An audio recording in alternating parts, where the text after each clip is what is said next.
Here is your host, Michael Rivero. And aloha, America. Welcome back to the show here. I'm looking at some stories coming out of Russia today, basically saying that Netanyahu has managed to convince the majority of the Knesset that an attack on Iran is the only possible option for the immediate future.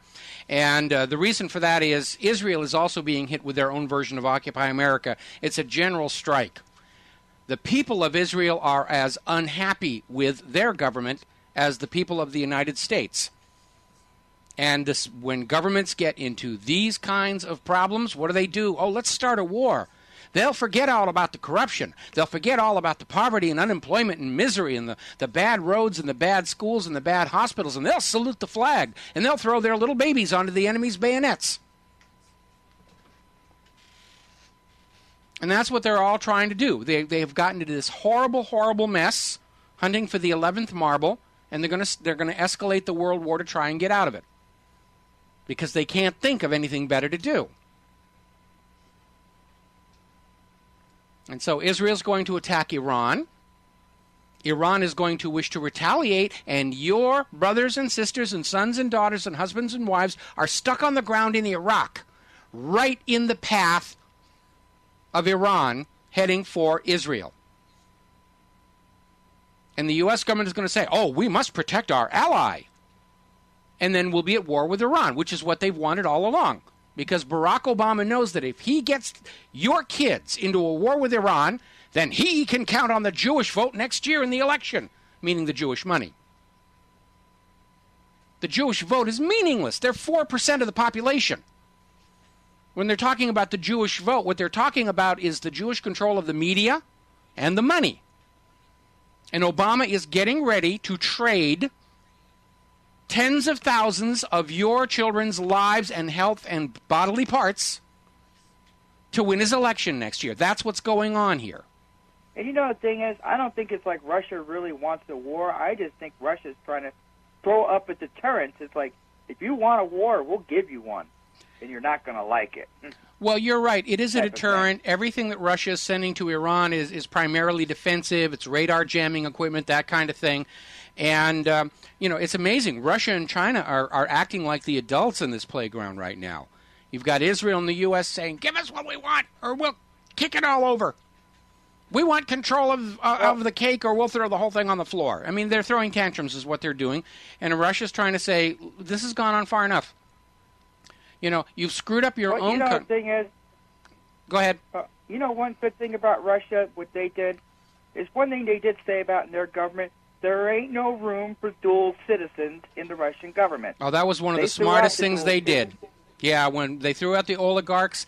We're going to have to do the same thing here. We need to learn from Russia.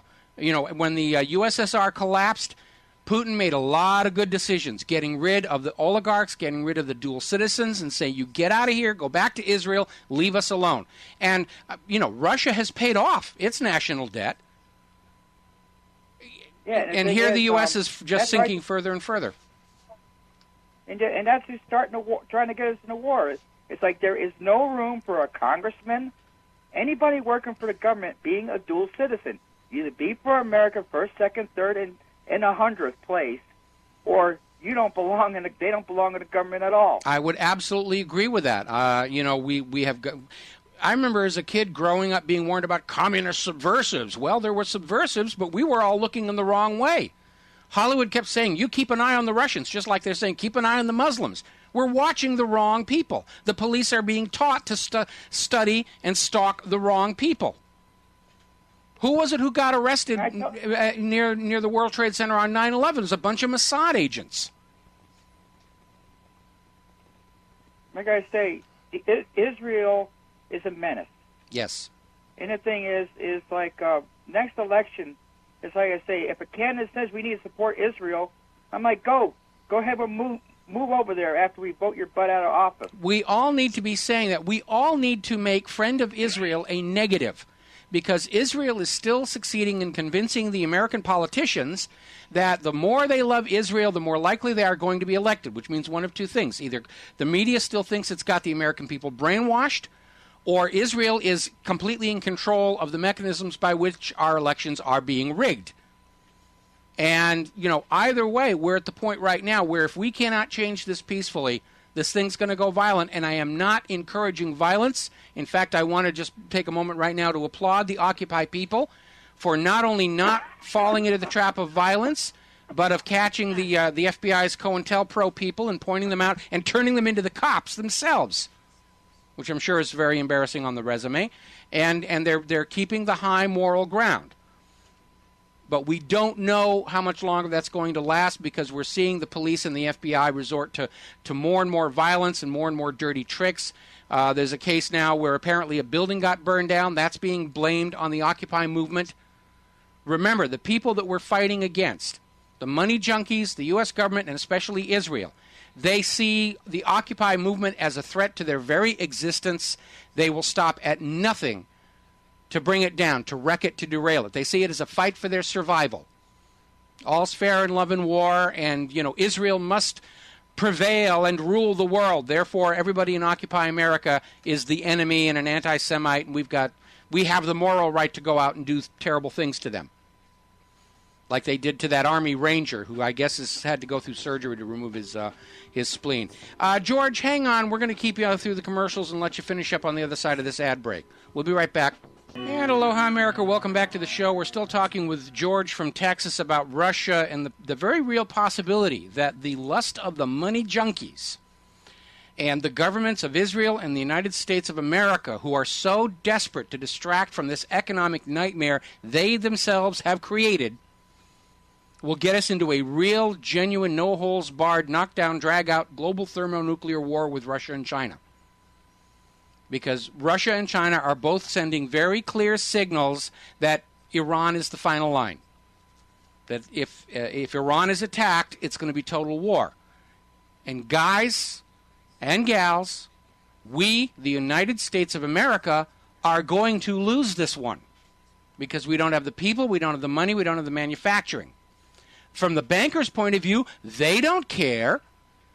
When they start one of these wars, they don't care which side wins and which side loses because both sides go into debt. And both sides go deeper into debt, rebuilding what they had before. That's why you had Brown Brothers Harriman on Wall Street financing Hitler's rise to power before World War II. It's all about the money. It's all about repeatedly destroying what you have built with your own two hands. So you have to go back to the bankers and borrow more money to build it back up again. That's the whole purpose of war. Destroying your work product, so you have to start working for the money junkies again. Anyway, I've yacked enough about this. George, what's on your mind here? Well, I got to say one thing. I did a little studying and I did a little research. So I got to say one thing. The Zionists, and I've written about this, have more of a hatred for Americans and Russians than they do for the average person, even though they hate all humanity except themselves. Mm-hmm. It's for the reason is Russians, just like Americans, we are very distinct people compared to our European counterparts. We are the most ruggedest and the most toughest and the most rough and toughest of the two, of the Europeans. And that's a big threat to the bankers because we're a very hard shell to crack. Even though Russia was under communism, their culture and their traditions still survived the communist rule. Regardless. Well, I'm not sure that's as much a factor. I think Israel's sole concern right now, of course, is keeping financial control of the world and preserving that automatic veto at the United Nations Security Council that the U.S. is always providing to them. Obviously the unending access to the American taxpayer's wallet. And that's why Israel is so dead set that they're going to destroy the Occupy movement no matter what it takes, no matter how many people they got to kill or how many horrendous false flag terror attacks they have to carry out. Because without that money coming from the American taxpayer and without that automatic veto at the United Nations, Israel's going to have to stop living like an Old Testament kingdom, and they're going to have to move into the 21st century and act like a civilized nation, draw their borders and learn to live within them. Well, the thing is, I know an Israeli who has a Palestinian wife, and they lived here for like 20 or 30 years. But they said before the Zionists took control, the Palestinians and Israelis got along fine. They made money. Yep. People worked. Yep. But yet again, when the Zionists took control, they destroyed it all. It's not the people. It's the government. Christianity, Judaism, and Islam are all descended from Abraham. The only reason there's any splits or divisions is, who gets the bigger chunk of the collection plate.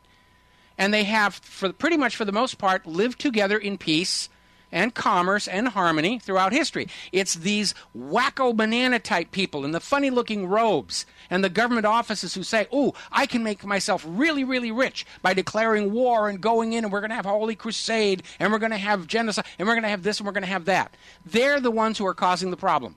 It's the leaders, the fanatic, the hallucinated leaders with the popes, the imams, the presidents, the prime ministers, who see the blood of other people as their pathway to greatness and unending glory in the history books.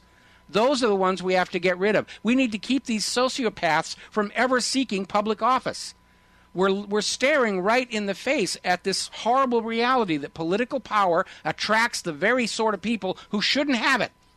Because when they get it, and they do anything to get, they're willing to do anything to get that power, and then we wonder why they're willing to do anything with that power once they have it. And that's the problem. You are correct. Throughout history, left to themselves, people get along pretty good. I gotta say, even like I was raised in an interracial neighborhood all my life, and it's like as long as the poverty pimp stayed out in the neighborhood, we got along just fine.